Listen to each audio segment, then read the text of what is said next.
In baseball, it happens every fall. Hearts flutter, blood pressure rises, excitement fills the air. It's World Series time, the premier event of the American sports scene. 1956 presents an encore performance by the same antagonists who fought it out in a thrilling 7-game series in 1955. The Brooklyn Dodgers and the New York Yankees, managed by Walt Alston and Casey Stengel. Baseball is unchallenged as our great national game. No other sport can sustain the interest of the entire country for 6 long months and then rekindle it to climactic heights in a postseason series. From the tiniest little leaguer in a crossroads town to the #1 citizen in the White House, pulses quicken as attention is turned to the struggle for baseball supremacy. President Dwight D. Eisenhower, despite a busy election year, finds time to attend the opening game of the 1956 series at Brooklyn. Manager Alston of Brooklyn introduces all the Dodgers to President Eisenhower, who had made a special request to shake hands with all the players. Next come the Yankees, introduced by manager Stengel. Beginning their warm-ups down in the bullpens are the starting pitchers. 39-year-old Sal the Barber Magley will hurl for the Dodgers. Sal staged a great comeback for Brooklyn, highlighting his 13 victories with a no-hitter September 25th.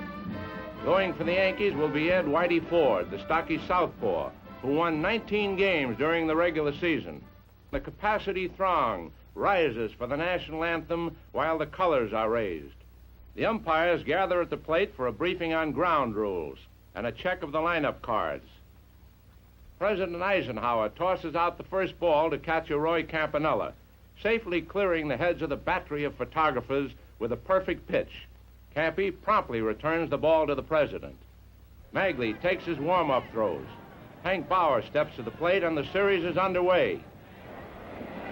Bauer grounds out to Jackie Robinson for the first out of the game. Enos Slaughter slashes the ball down to Gil Hodges, and it skids off his glove for a hit. That brings to the plate Mickey Mantle, winner of baseball's triple batting crown. He won the American League batting title, led in runs batted in, and walloped a total of 52 home runs. Magley gets 1 strike on Mantle, and there it goes over the right field fence across Bedford Avenue and deep into a parking lot. Slaughter scores ahead of Mantle, and the Yankees have a quick 2-0 lead.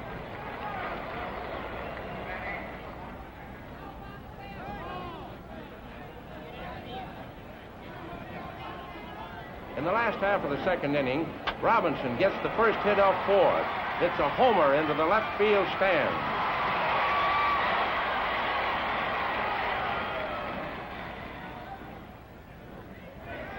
Hodges drops a pop fly single into short center.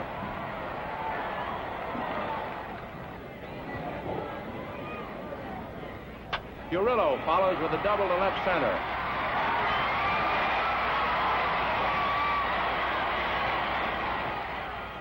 And Hodges races home to tie the score at 2-2.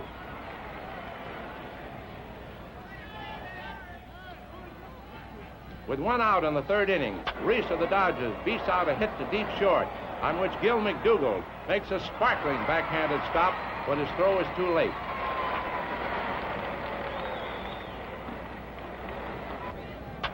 Snyder drops a single into center field.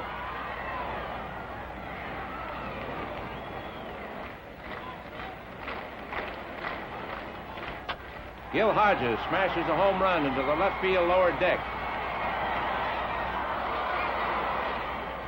Reese and Snyder score ahead of him, and the Dodgers lead 5-2.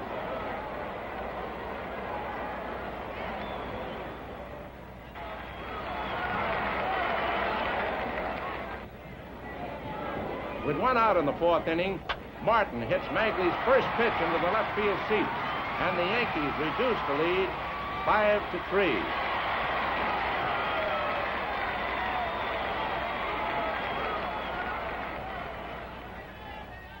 Magley, pitching brilliantly, still has his 3-run lead going into the 9th. First up is Hank Bauer. He's strikes out in one of Magley's baffling curveballs. It's the 10th strikeout for the barber. Slaughter, who has given Magley trouble all day, lines a single to left. That brings up Mantle. On the second pitch, Mickey hits sharply to Junior Gilliam, who starts a lightning double play, and the Dodgers win 6-3. Magley is mobbed by his mates, and the crowd gives the amazing veteran an ovation. This time, however, the fans do not rush for the exits. They remain in their seats until President Eisenhower leaves. The president obviously enjoyed himself.